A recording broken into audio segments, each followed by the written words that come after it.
Ah, que de souvenirs. Hey, je suis vraiment revenu en arrière, moi, là, dans mon jeune temps de chrétien, de jeune chrétien. Amen. Vous savez, le Seigneur est extraordinaire. Hein? Est-ce que vous aimez le Seigneur? Hein? Il y en a ici, que ça fait pas longtemps qu'ils ont accepté le Seigneur, peut-être un an et demi. Est-ce qu'il y en a que ça fait en bas de 2 ans que vous avez accepté le Seigneur? Pas pour vous mettre en boîte, là. Ah, je savais que c'était eux autres, là. Hein? Notre frère en arrière, gloire au Seigneur. Et si je vous demandais, vous rappelez-vous de quelqu'un qui a prié pour vous, un pasteur qui a prié pour vous? Est-ce qu'il y en a qui seraient capables de me le dire? Je me souviens qu'un pasteur a prié personnellement pour moi comme individu. Est-ce qu'il y en a qui peuvent lever la main? Hein? Hein, gloire au Seigneur. Amen, c'est bon. Hein?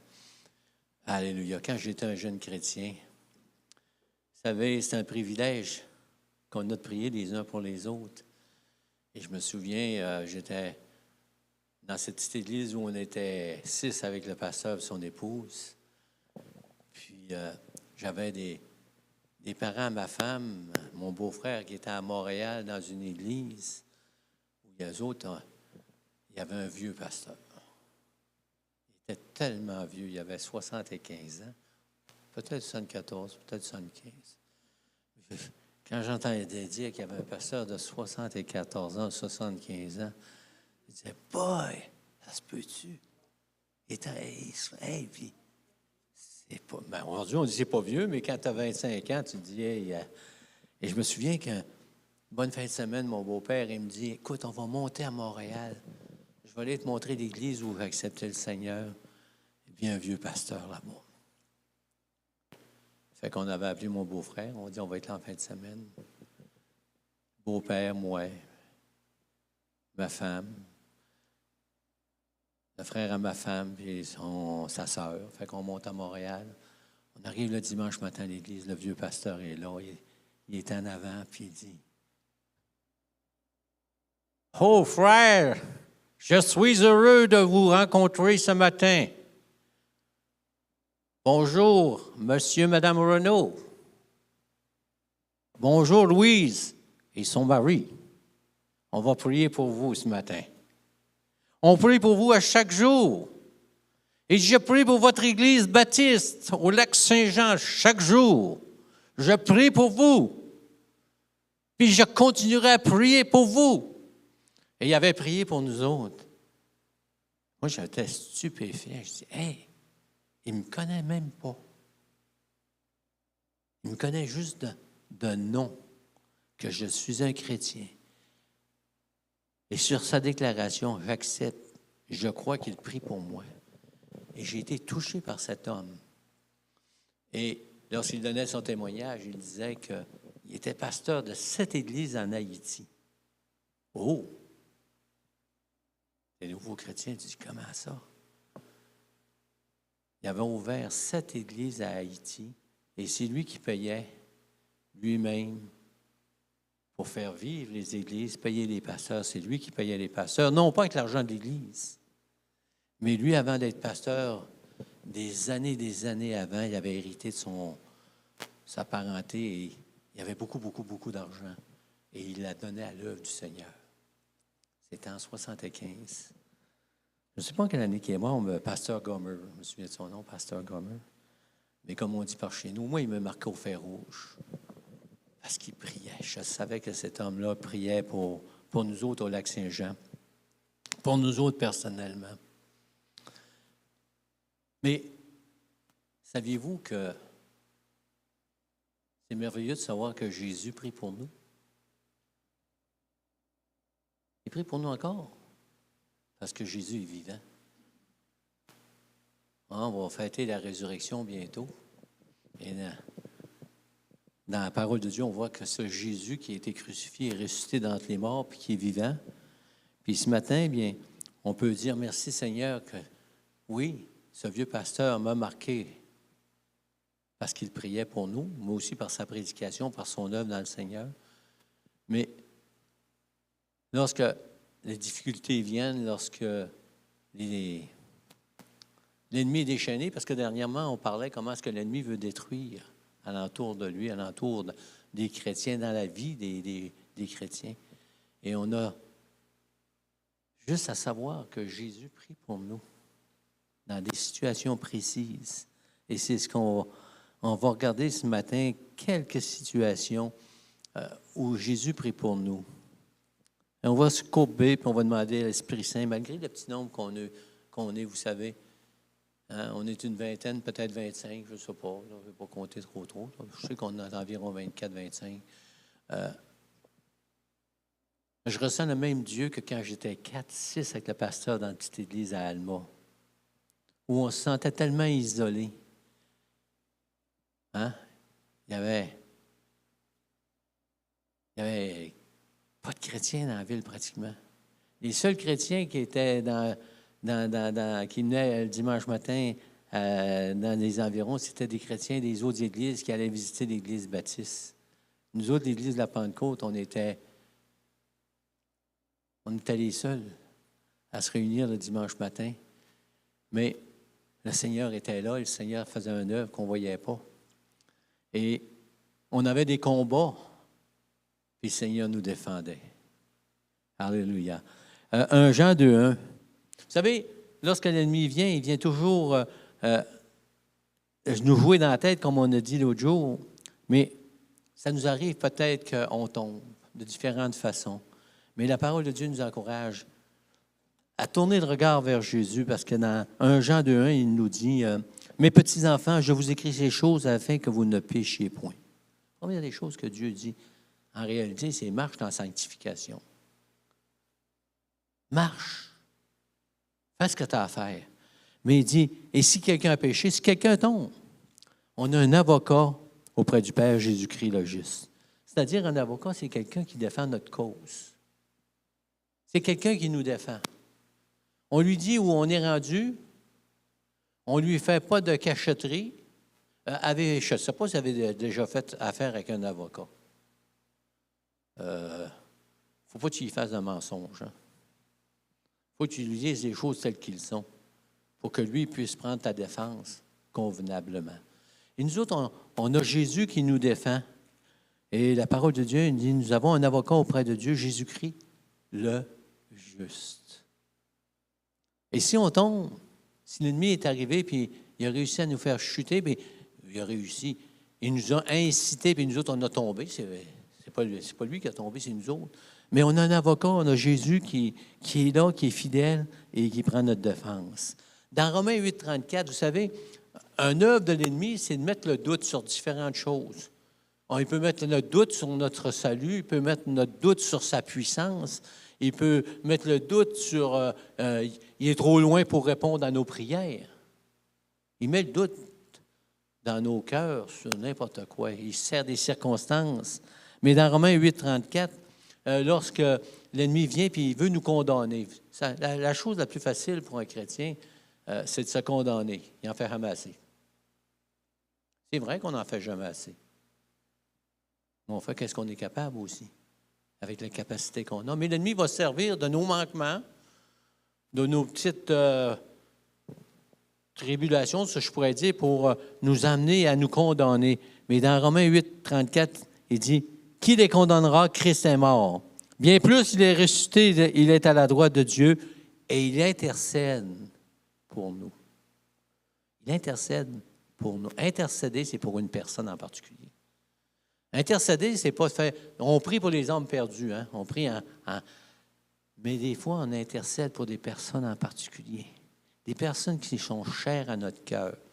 Moi, je sais, dans cette église, il y a des parents qui ont eu des enfants qui sont venus à l'éducation chrétienne, puis ils ne sont pas encore assis dans l'église. Les parents ne cessent d'intercéder en faveur de leur enfant. Dans les larmes et les supplications, les parents intercèdent devant l'Éternel. Seigneur, touche-les. Et là, la parole de Dieu nous dit, quand l'ennemi vient et nous condamne, Jésus lui-même intercède pour nous. Alléluia. Dans Hébreux 7,25, l'Épître aux Hébreux, c'est une richesse théologique, mais c'est une richesse aussi pratique. Il y a quelque chose dans l'Épître aux Hébreux qui est extraordinaire. Je ne sais pas si tout le monde l'a lu, mais le lire, c'est facile, mais de s'arrêter de le méditer. Hein? L'Épître aux Hébreux nous montre la supériorité de Christ sur tout ce qui existe, sur les anges, sur tout. Christ est Dieu. Et là, tout à coup, il nous présente Jésus comme le souverain sacrificateur qui est mort, qui a accompli le plan divin de Dieu une fois pour toutes. Dans Hébreux 7, 25, il dit « C'est aussi pour cela qu'il peut sauver parfaitement ceux qui s'approchent de Dieu par lui, étant toujours vivant pour intercéder en leur faveur. » Jésus prie, il est devant le Père, puis il te présente devant le Père, il dit « Hey, ça c'est mon enfant. Ça c'est mon enfant. Ça c'est mon garçon. Ça c'est ma fille.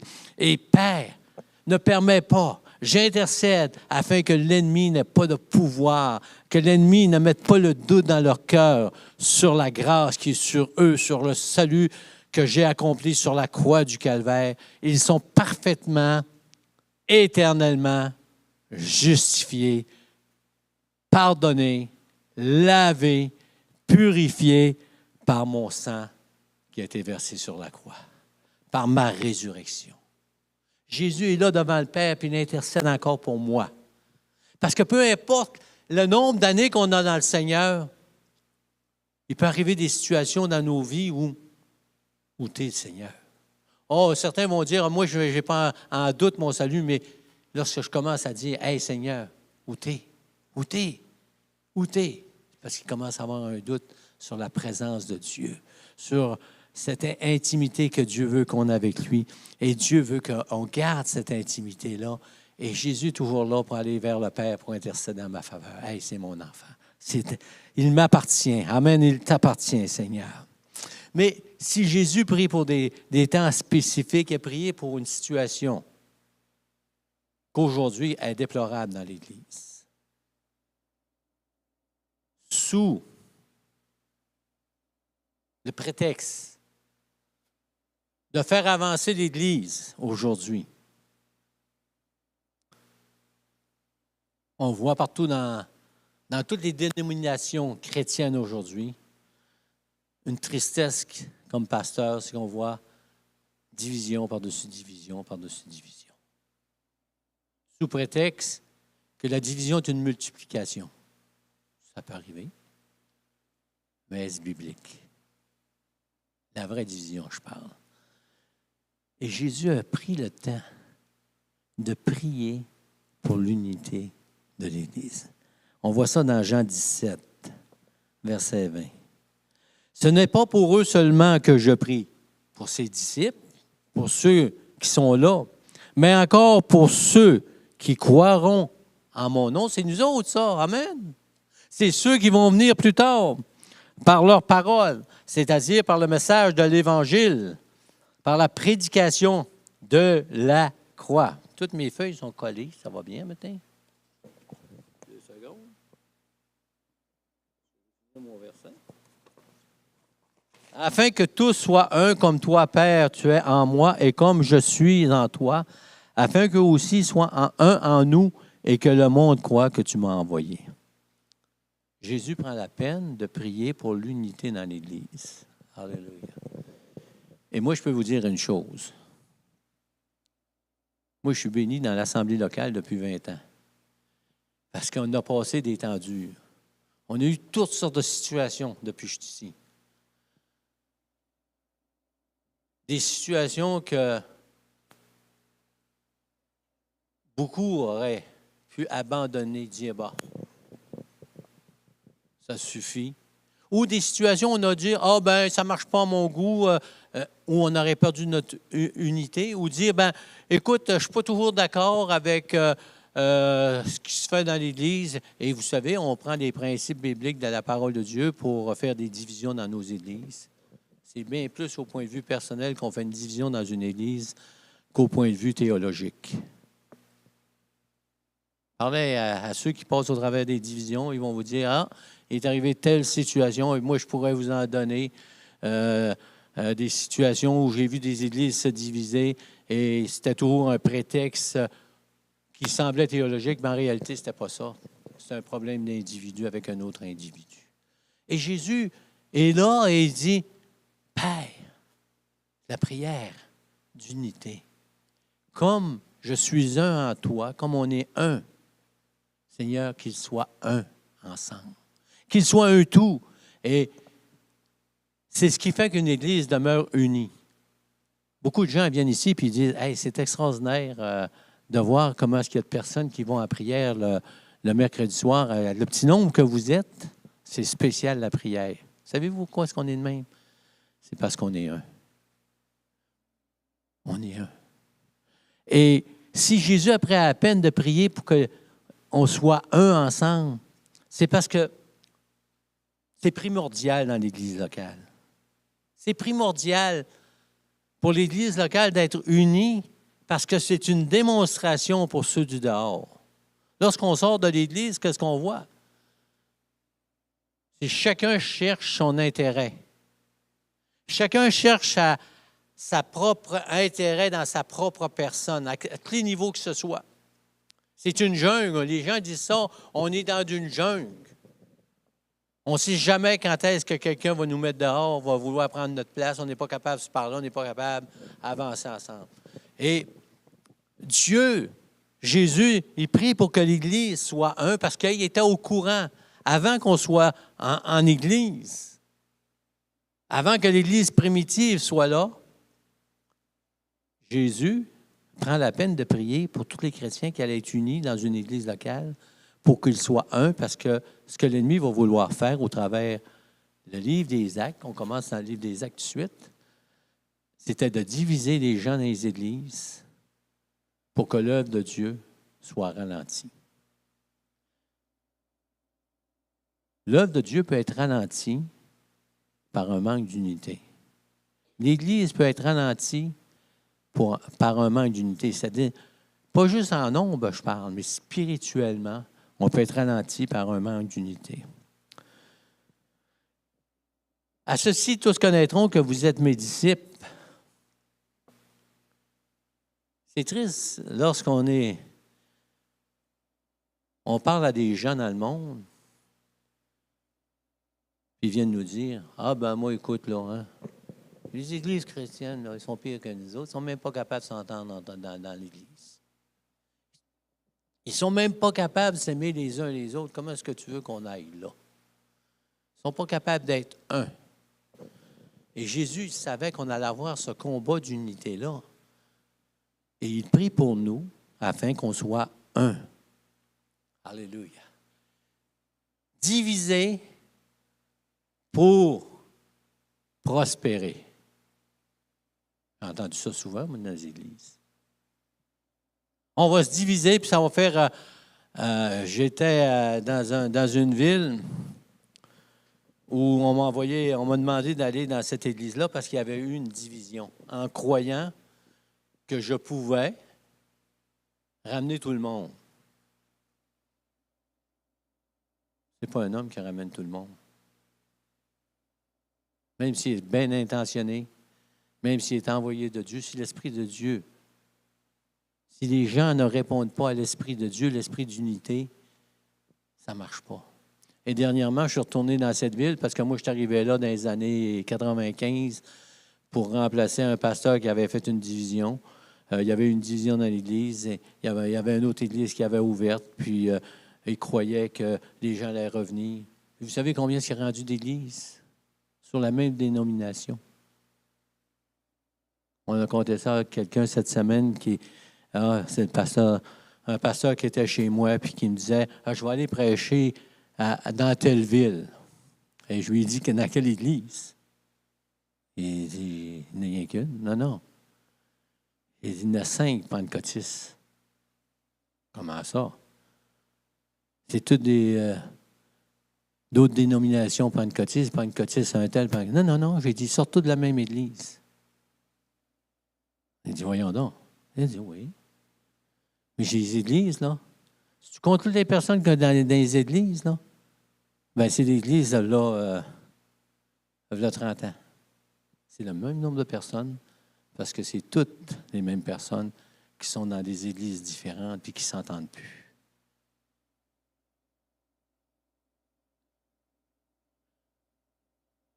Jésus dit, « Tout royaume divisé contre lui-même est dévasté.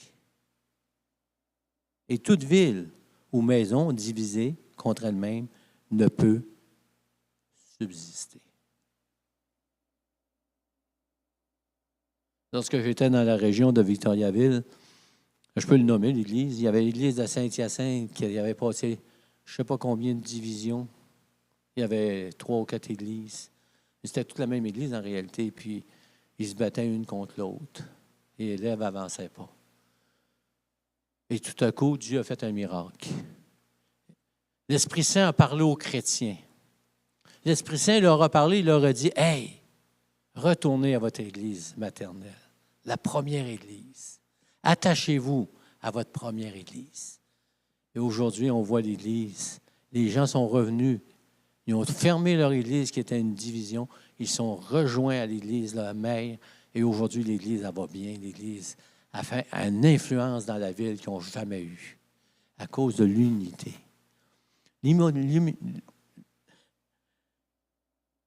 L'unité est essentielle dans l'Église. C'est ce qui tient l'Église. Amen. Et moi, je peux bénir le Seigneur des gens qui ont été ici dans cette Église, qui ont été unis dans tout ce qui ont passé et qui ont gardé la tête haute, si je pourrais dire, et que l'Église a avancé. L'unité de différentes façons. Et on parle de prière et une Église qui est unie, puis une Église qui prie, c'est une Église qui va produire des fruits à un moment donné ou l'autre, l'Esprit Saint. Et c'est pour ça que je vous dis, si on est un, Dieu va faire des choses extraordinaires dans notre région. L'Église, c'est drôle à dire, la bâtisse est reconnue parce qu'il va y avoir de plus en plus d'autos. Le monde regarde le dimanche quand il passe le nombre d'autos qu'il y a dans la cour. Hein? Moi, des fois, je vois mon ancien commerce que j'ai pu et je parle à des gens, puis « Ah, t'as pris ta retraite? » « Non, non, je suis encore pasteur. »« Ah ouais? Où ça? » »« Ben oui, mais ça fait 25 fois que je vous le dis, mais ils ne comprennent pas. » Puis là, ben, « Ah ouais, il y a du monde à cette heure, hein? » Avant ça, il n'y avait pas de char. Là, il y a des chars. L'unité. Les gens commencent à savoir qu'ici, on se tient ensemble. Amen. Et Jésus prie pour ça, qu'on soit un. Et l'ennemi essaye de nous faire croire que si on se divise, ça va grossir. Mais non, ça ne grossira pas. On va s'apercevoir qu'on est les mêmes qui ont changé de place, c'est tout.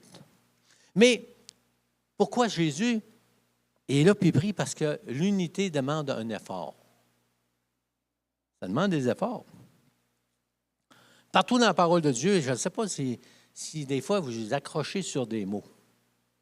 Efforcez-vous. Efforcez-vous. Faites des efforts. Efforcez-vous d'entrer par la porte étroite, car je vous le dis, beaucoup chercheront à entrer et ne le pourront pas. On voit ça dans Luc 34. Efforcez-vous d'entrer par la porte étroite. C'est plus facile de voyager sur une autoroute que de voyager par les petits chemins de campagne. Amen. Mais qu'est-ce qui est le plus bénéfique et le plus plaisant en été? L'autoroute ou le petit chemin de campagne? Hein? Moi, j'aime les chemins de campagne. Hein, je me rappelle quand j'étais plus jeune, je partais en voyage avec mes enfants puis ma femme, puis on allait aux États-Unis. Puis pour aller à une place, ça prenait 6 heures. Moi, ça me prenait 2 jours. Puis je parlais avec mon frère qui faisait la même run que moi, mais sur l'autoroute, puis il dit « Ça va pas, ton affaire? C'est bien long, toi, aller à la même place que moi. Ça te prend 2 jours, moi, ça me prend 6 heures. » Puis dans nos conversations, on se mettait souvent à parler, puis « Ah, moi, j'ai passé par la petite route, puis là, il y avait un petit village, Bethléem. » Je me souviens de ça, Bethléem. Hein, vous connaissez Michel Barrette, hein? Michel Barrette, il aime Old Orchard Beach. À lui, c'est sa place. Je l'ai rencontré un jour, puis on était justement à une exposition de vieilles voitures, puis on se met à jaser. Puis j'ai dit, il n'y a pas de vieux char ici dans le coin. On dit, on est aux États-Unis, puis il n'y a pas de vieux char. Comment il n'y a pas de vieux char? Il dit, va à Bethléem, il y a un vieux garage en bois.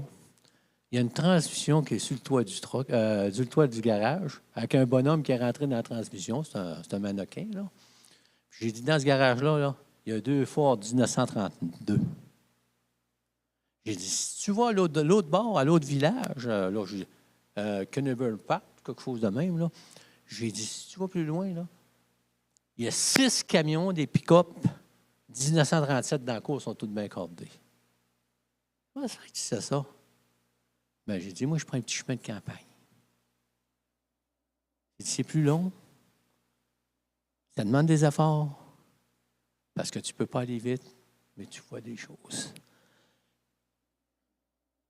L'autoroute de la perdition est large. Mais l'entrée de la petite route du salut, elle est étroite. Et la vie chrétienne, on est sauvé par grâce, mais pour vivre dans la sanctification comme Dieu le veut, ça demande des efforts. Dans 2 Corinthiens 5,9, il est écrit, « C'est pour cela aussi que nous nous efforçons de lui être agréable. » Nous nous efforçons de lui être agréable, soit que nous demeurions dans ce corps, soit que nous le quittions. Paul,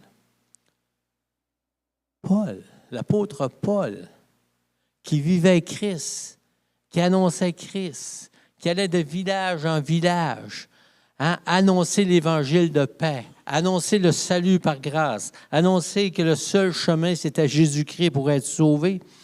Il dit, malgré tout ça, on s'efforce de lui être agréable, soit que nous demeurions dans ce corps parce qu'il était persécuté, il était mis en prison souvent, mais il s'efforçait à travers tout ça d'être agréable au Seigneur. Alléluia.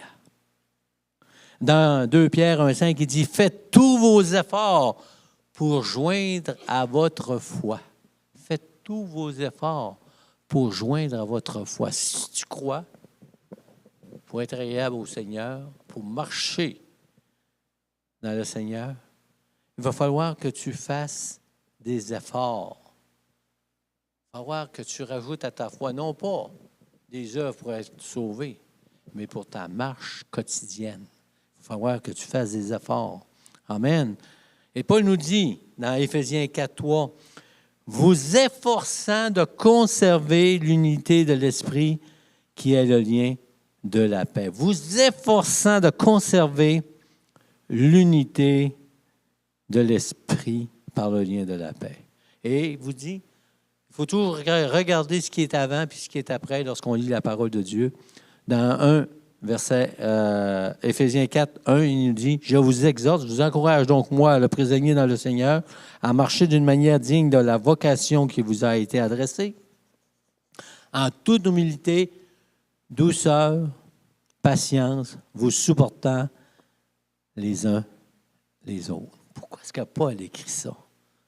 Vous efforçant de conserver l'unité de la foi. Amen. En toute humilité, douceur, avec patience, vous supportant les uns les autres avec amour. Vous savez qu'il y a plusieurs... on pourrait dire qu'il y a 2 genres d'unité. Il y a l'uniformité. Est-ce que vous savez c'est quoi l'uniformité? Tout pareil. Ça vient du mot uniforme. Les soldats ont tous le même uniforme. Les policiers ont tous le même uniforme. À l'école, quand on était jeune, on avait tous le même uniforme. Les petites filles à l'école, quand ils étaient jeunes, ils avaient toutes leurs jupes carottées. Non? Pas vous autres? D'autres à l'école, les filles étaient habillées. Une petite robe carottée. Nous autres, on avait tous des blazers bleu marin puis des culottes grises. Je sais pas, lui, pour moi, il y a encore ça, lui. Ah, c'était le même, hein? C'est tout. Mais lorsqu'il parle dans la parole de Dieu, il parle d'unité, il ne parle pas d'uniformité. C'est tout le contraire. Il parle de diversité. Parce que nous sommes, on n'est pas tous pareils, dans le sens que on n'a pas tous les mêmes talents, on n'a pas tous les mêmes dons. 1 Corinthiens, chapitre 12, verset 12, il nous dit, « Car comme le corps est un, et a plusieurs membres, et comme tous les membres du corps, malgré leur nombre, ne forment qu'un seul corps, ainsi en est-il de Christ. Nous avons tous été faits, en effet baptisés dans un seul esprit pour former un seul corps, soit juif, soit grec, soit esclave, soit libre. Et nous avons tous été abreuvés en Jésus-Christ. Notre uniformité, elle est en Jésus-Christ. Notre foi en Jésus-Christ, c'est notre uniformité. Amen. Mais ce n'est pas notre unité dans le sens que ainsi le corps n'est pas un seul membre, mais il est formé de plusieurs. Si le pied disait, ainsi de suite, parce que je ne suis pas une main, je ne suis pas du corps, ne serait-il pas du corps pour cela? Et si l'oreille disait, parce que je ne suis pas un œil, je ne suis pas du corps, ne serait-elle pas du corps pour cela? Si tout le corps était un œil, où serait l'ouïe? S'il était tout ouïe, où serait l'odorat? Maintenant, Dieu a placé chacun des membres dans le corps comme il a voulu. Si tous étaient un seul membre, où serait le corps? Maintenant donc, il y a plusieurs membres et un seul corps. L'œil ne peut pas dire à la main, je n'ai pas besoin de toi, ni la tête dire aux pieds, je n'ai pas besoin de vous. Mais bien plutôt, les membres du corps qui paraissent être les plus faibles sont nécessaires. Et ceux que nous estimons être les moins honorables du corps, nous les sentirons d'un plus grand honneur. Ainsi, nos frères, les moins honnêtes, reçoivent le plus d'honneur, tandis que ceux qui sont honnêtes n'en ont pas besoin. Dieu a disposé le corps de manière à donner plus d'honneur à ceux qui en manquaient, afin qu'il n'y ait pas de division dans le corps. Amen. On est tous différents. Alléluia. Mais que les membres soient également, qu'ils aient également soin les uns des autres. Et si un membre souffre, tous les membres souffrent avec lui. Et si un membre est honoré, tous les membres se réjouissent avec lui. Vous êtes le corps de Christ, vous êtes ses membres, chacun pour sa part. Alléluia. L'unité dans la diversité. Et c'est tellement important, l'unité dans la diversité, parce que c'est Dieu a installé de même parce qu'il veut bénir les gens. Il veut que le membre, peu importe qu'il est dans la place qu'il occupe dans le corps de Christ, il faut qu'il soit une bénédiction. Amen. Après ça, il va recevoir la bénédiction. C'est tout le contraire au monde. Le monde dit, donne-moi, donne-moi, donne-moi, donne-moi, puis je vais te donner peut-être. Et le Seigneur dit, donne. Et après ça, tu vas recevoir la bénédiction. C'est le contraire du monde. Donne, puis tu vas recevoir la bénédiction. Et c'est tellement vrai dans le corps de Christ qu'à l'instant où on manque d'unité dans le corps de Christ, il y a un trou béant qui se fait. Il y a un manque. Peu importe. Dans l'Église, lorsqu'on arrête d'être un ensemble, de dire on va se soutenir les uns les autres, parce que ça demande des efforts. Ça demande des efforts. Se soutenir les uns les autres. Soutenir le ministère. Aujourd'hui, je peux vous dire que mon cœur est attristé parfois. Lorsque j'arrive, puis je regarde sur la feuille, puis c'est un exemple que je vous donne, je ne vais pas mettre de condamnation, mais je vous dis ce qui est vivant, ce qui est là. J'ai regardé qu'est-ce qui se produit lorsqu'on n'a pas d'éducation chrétienne. Avez-vous déjà réfléchi à ça? Qu'est-ce qui se produit dans l'Église locale ici lorsqu'il n'y a pas d'éducation chrétienne? Est-ce qu'il y a quelqu'un qui oserait me dire, moi j'ai examiné ça, puis j'ai peut-être trouvé quelque chose? Il y a moins d'enfants. S'il y a moins d'enfants, il n'y a pas de relève. Mais s'il y a moins d'enfants, c'est parce que les parents ne sont pas là. Les parents ne sont pas là. Parce que Dieu a placé, pas l'uniformité, il a placé la diversité. Et chacun est appelé à être uni avec les autres ministères dans l'Église pour être une bénédiction à toute l'Église. Amen. Donc, on voit dans Éphésiens chapitre 4, verset 11, il a donné les uns comme apôtres, les autres comme prophètes, les autres comme évangélistes, les autres comme pasteurs et docteurs. Il a donné dans l'Église un fonctionnement avec des personnes qui ont des fonctions différentes, mais qui ne sont pas supérieures aux autres. Ne croyez pas que le pasteur est supérieur aux autres chrétiens. Le pasteur, il a une tâche différente, il a une fonction différente, mais il n'est pas plus intelligent qu'un autre. Il n'a pas à se glorifier. Un évangéliste, c'est la même chose. Et peu importe le ministère dans l'Église. Savez-vous que le moniteur de l'Église du dimanche a plus d'importance pour les enfants que le pasteur? Demandez à quelqu'un qui est mature, qui est dans l'Église depuis des années, qu'est-ce qui t'a marqué dans l'Église? Moi, ça m'est déjà arrivé dans des églises de demander aux jeunes qui étaient rendus des adolescents ou des adultes, de dire, qu'est-ce qui t'a le plus influencé dans l'Église? Et pour la majorité, c'était mon moniteur de l'école du dimanche. Pas le pasteur, mon moniteur de l'école du dimanche. Oh! Pour d'autres, ils vont dire, hey, c'était mon leader de jeunesse. Moi, j'avais un leader de jeunesse qui était en feu pour le Seigneur. Ah, moi, j'avais un leader de jeunesse, lui, était accroché sur la parole de Dieu. Moi, j'avais un leader de jeunesse. Oh, j'avais un moniteur. Hey, il m'a marqué. Il avait un rôle différent, mais il était uni avec l'Église. Il y avait une unité qui était là avec l'Église. Pour le perfectionnement des saints en vue de l'œuvre du ministère et l'édification du corps de Christ, jusqu'à ce que nous soyons parvenus à l'unité de la foi. Un jour, j'étais dans une église où on avait de la difficulté et on n'avait pas de moniteur d'école du dimanche. Le dimanche, je suis arrivé en retard. Tout le monde me cherchait. Est-ce qu'il est le pasteur? Je pense que je l'ai vu en bas, l'éducation chrétienne. Ben voyons donc. Pas sa place. J'étais descendu à l'éducation chrétienne pour montrer l'importance de l'éducation chrétienne.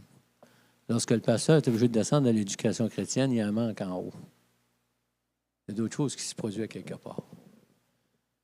Dans la diversité, dans les ministères différents qu'on occupe, Dieu bénit. Amen. Dans tous les domaines. Durant le repas du Seigneur, c'est Mario qui va venir faire le repas du Seigneur ce matin. Tu ne savais pas? C'est toi qui vas faire la communion ce matin. Moi, je vais jouer de la guitare. Je pense que je n'aurai pas le temps de finir. On n'aura pas le temps de finir le repas du Seigneur. Vous allez dire vous ne direz pas à Mario, vous allez dire au pasteur, va donc prendre ta place. L'autre, il joue pas mal mieux que toi. Je ne sais pas jouer de la guitare. Il y a un pasteur qui me contait qu'un jour, il était dans son église et pour des raisons qui étaient arrivées de même, que la personne qui jouait du piano était décédée. Elle était avec le Seigneur. Des mois de temps, il n'y avait pas personne qui jouait du piano, mais il y avait d'autres musiciens. Puis une personne a décidé qu'un dimanche matin, elle est arrivée à l'église, puis a décidé qu'elle a joué du piano. On n'a pas parlé au pasteur, pas parlé aux gens qui s'occupaient de la musique. Durant qu'ils ont commencé à louange, la personne s'est levée dans son banc, puis elle s'est assise au piano. Elle a commencé à jouer du piano, croyant qu'elle bénissait l'Église. Elle n'avait pas le talent de pianiste. Elle piochait à gauche et à droite. Elle ne savait pas jouer du tout, pas de notes. Des bing, bang, comme ça y passait dans la tête. C'est tout ça pour vous dire que dans la diversité, il y a quelque chose qui se passe d'extraordinaire. Dans la diversité, lorsque quelqu'un est utilisé avec une parole de connaissance, c'est l'Église qui en profite. Amen. Alléluia. Mais on n'est peut-être pas appelé à ça un dimanche matin. Mais si tu es appelé à opérer un don spirituel, opère le don avec la capacité que le Seigneur te donne. Avec la capacité que le Seigneur te donne, point à la ligne. Dans l'unité. L'unité, ça veut dire aussi d'être là où le Seigneur nous veut, puis que ça va, notre foi va augmenter. Alléluia. Notre foi, pas notre foi dans notre salut, mais notre foi dans la parole de Dieu. Notre foi dans ce que l'Esprit Saint agit dans notre assemblée. Lorsqu'on a des prières ou des paroles le dimanche matin et qu'on arrive avec la prédication, puis on dirait que c'est ensemble, puis on ne s'est pas concerté. Lorsque Paul-André est arrivé la semaine passée, puis c'est Paul-André qui était là, oui. Paul-André est arrivé avec sa prédication, puis déjà avant la prédication, il y avait eu des prières qui allaient en conséquence avec sa prédication. Ça m'est arrivé aussi, gloire à Dieu. C'est dans la diversité, alléluia, que l'Église est bénie. Avez-vous vu la grande patente à Jean? Je ne sais pas ce qu'il y a là-dedans. Là. C'est quoi? Hein? Tu sais-tu, toi, Mario? Le bâton là, qui fait du bruit. Là. On dirait que c'est de l'eau. Là.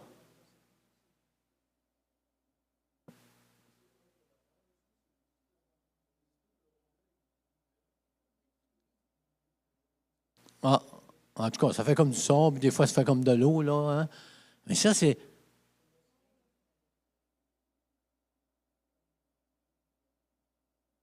Mais c'est spécial pareil, hein? Mais ça, c'est de la diversité dans l'Église. C'est de l'unité dans l'Église lorsque une personne, c'est son ministère, puis elle l'opère, elle bénit l'Assemblée. Un orchestre symphonique, hey, le triangle, connaissez-vous ça, le triangle dans l'orchestre symphonique? Non, mais il y en a un dans oui, je comprends ma soeur, mais avez-vous remarqué dans une... je ne sais pas si c'est le même gars qui joue rien que du triangle. Des fois, j'écoute les symphonies, là. Moi, j'aime ça, la musique classique, là. Puis, boum, bam, bam, bam, bam. Puis d'un coup, il y a une... Ting. Ça a l'air niaiseux. Tu dis, hey, lui, il fait ça toute la journée. Ting. Mais quand il le fait à la bonne place, au bon temps, hey, ça apparaît dans tout l'ensemble. Et c'est la même chose dans l'Église. L'unité dans la diversité produit quelque chose d'extraordinaire. Mais il faut que les personnes qui ont des talents, qui ont des capacités se lèvent, et ça demande un effort. Ça demande un effort d'amener une parole de connaissance. Je ne sais pas s'il y en a qui nous ont déjà amené des paroles de connaissance, mais souvent, la personne va être utilisée, c'est un combat. C'est-tu vraiment de Dieu? C'est-tu Dieu? C'est-tu moi? Et ça va-tu passer? Ça passera-tu pas? Pas tout le monde là, qui peut dire, ah ben, moi, je me lance. Mais Dieu a donné des dons, Dieu a donné des talents pour l'unité. Parce qu'il y a de la puissance dans l'unité. Quand tout le monde fait qu'est-ce qu'il y a à faire en unité, il y a quelque chose d'extraordinaire. Savez-vous, c'est quoi le dicton des syndicalistes? Le premier. L'union fait la force. Ça, sais-tu en quelle année ça a sorti, ça? Hein? 47 au Saguenay-Lac-Saint-Jean, apparemment. 47-50, là, ils ont sorti ça à trois chaînons ensemble. C'était l'union fait la force. Dans la Bible, c'est la diversité. Il y a de la puissance dans la diversité. Alléluia. Qu'on soit un. Qu'on soit ensemble. Qu'on soit soudés. Quand les musiciens jouent en avant, puis ils sont en harmonie, ils sont soudés ensemble, c'est difficile de rester. Lorsque la louange monte dans l'Église, c'est difficile de rester indifférent. Il y a quelque chose qui se produit.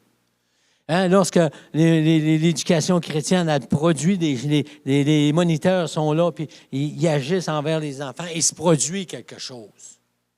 Lorsqu'on est dans l'unité, il se produit quelque chose, c'est que les gens du dehors voient qu'on est différent parce que c'est contraire à l'esprit du monde. L'unité est contraire. Ils essayent par tous les moyens d'avoir de l'unité, puis ils n'en ont pas. Ils sont juste à prendre. Je ne pensais pas que je parle contre les syndicats matin, là. Mais les infirmières peuvent avoir 5 syndicats. Un tel. Les professeurs, c'est pareil. Dans les usines, souvent, c'est pareil. Un fait partie d'un syndicat, l'autre fait partie d'un syndicat, l'autre fait partie d'un autre syndicat. Ils perdent toutes leurs forces. Mais dans l'unité dans le Seigneur, il y a de la force, il y a de la puissance. Lorsque les gens qui ont la même foi, qui ont le même salut, qui ont la même croyance, qui croient dans la parole de Dieu, c'est avec certitude qu'ils fonctionnent avec le livre. Lorsque les gens marchent dans cette unité d'amour, il y a quelque chose qui se produit parce que la parole de Dieu nous dit, à ceci, tous connaîtront que vous êtes mes disciples. Si vous avez de l'amour les uns pour les autres, l'unité est une démonstration d'amour. Parce que c'est de la diversité, ce n'est pas d'uniformité. On rentre dans une église chrétienne et on dit on va tout être pareil. Non. Dieu nous laisse avec notre personnalité. Il nous laisse avec ce qu'on est. Mais il dit, marche avec les autres qui ne sont pas comme toi. Puis supportez-vous les uns les autres. L'unité, c'est l'amour. L'unité, c'est vraiment l'amour. C'est l'amour en action parce que l'unité, c'est le pardon.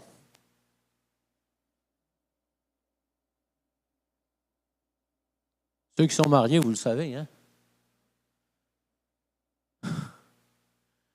L'unité, c'est le pardon. S'il y en a un qui ne pardonne pas, l'unité est difficile.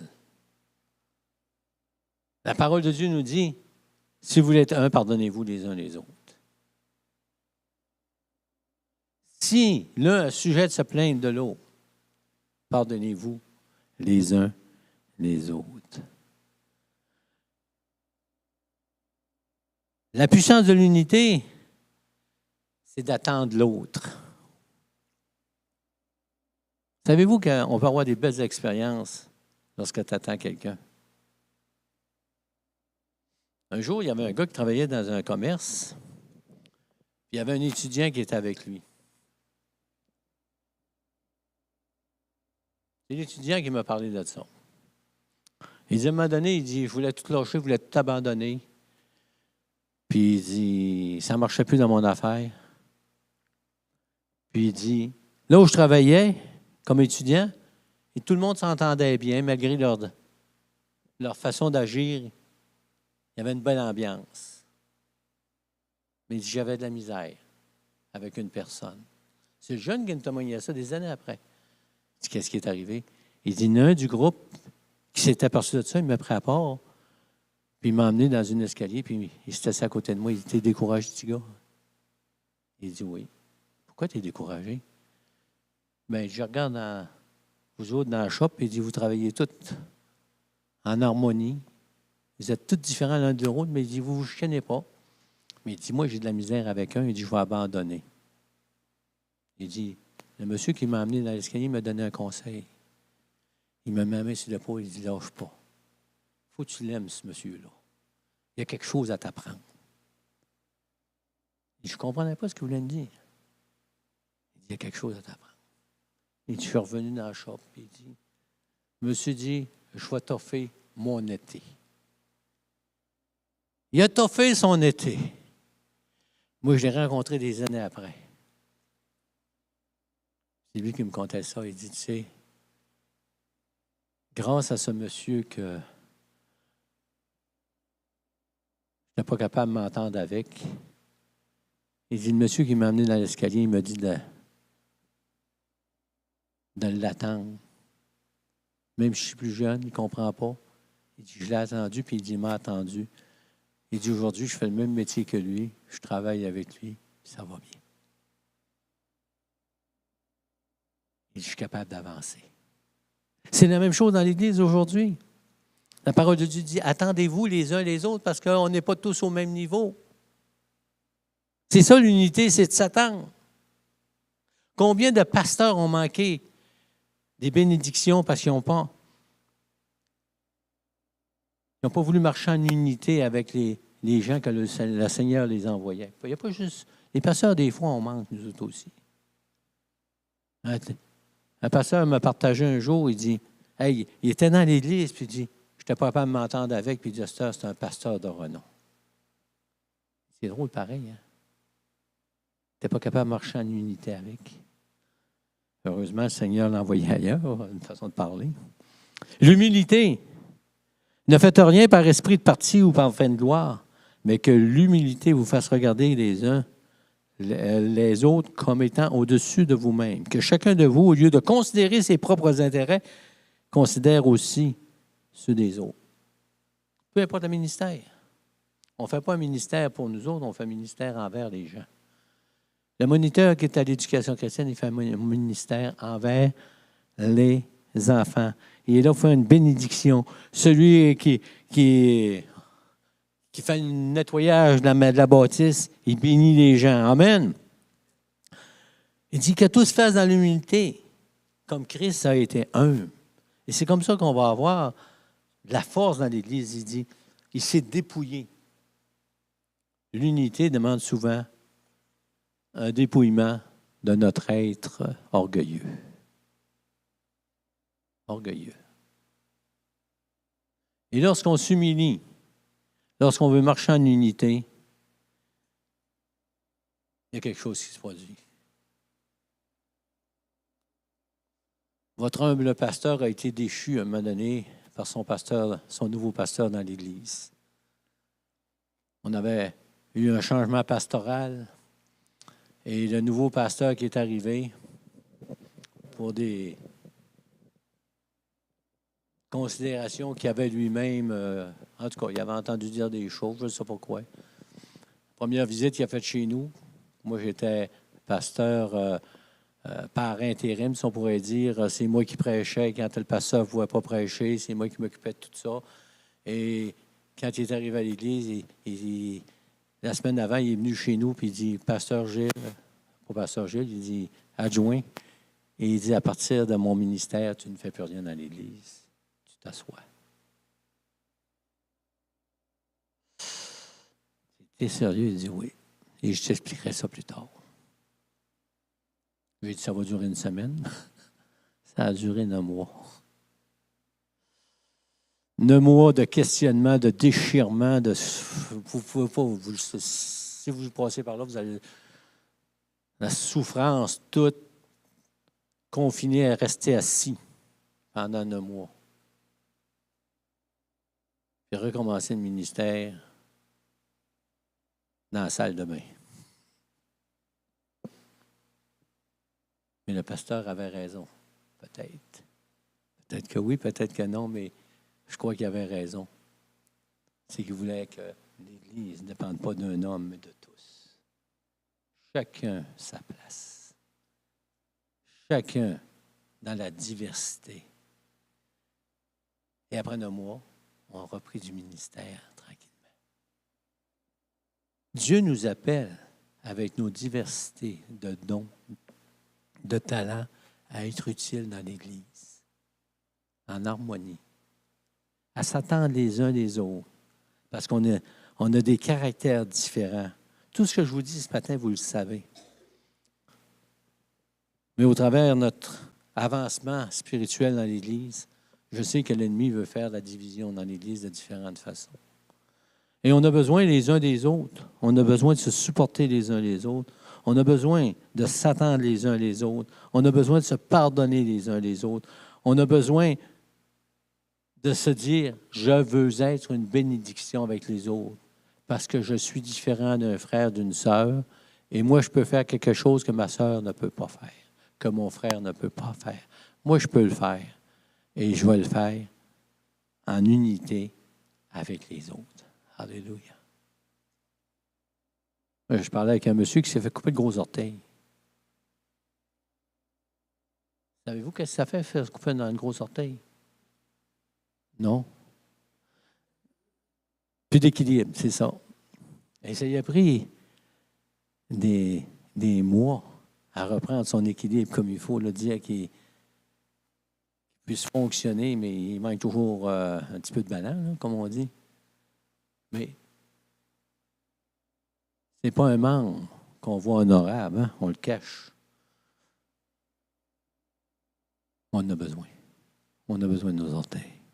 Et dans l'Église, on a besoin les uns des autres. On a besoin d'être ensemble. Et pour terminer, vous savez une chose, dans l'unité, il y a quelque chose. Il y a une bénédiction. Il y a une bénédiction. J'espère quand vous ouvrez, le dimanche matin, vous partez de chez vous, ça a été mal toute la semaine. Puis, vous avez eu toutes sortes de combats, vous êtes attristés. Et lorsque vous ouvrez la porte de l'Église, lorsque vous pénétrez dans le sanctuaire, puis que quelqu'un vous dise que le Seigneur te bénisse, j'espère que cette unité que vous avez ensemble va produire quelque chose d'extraordinaire.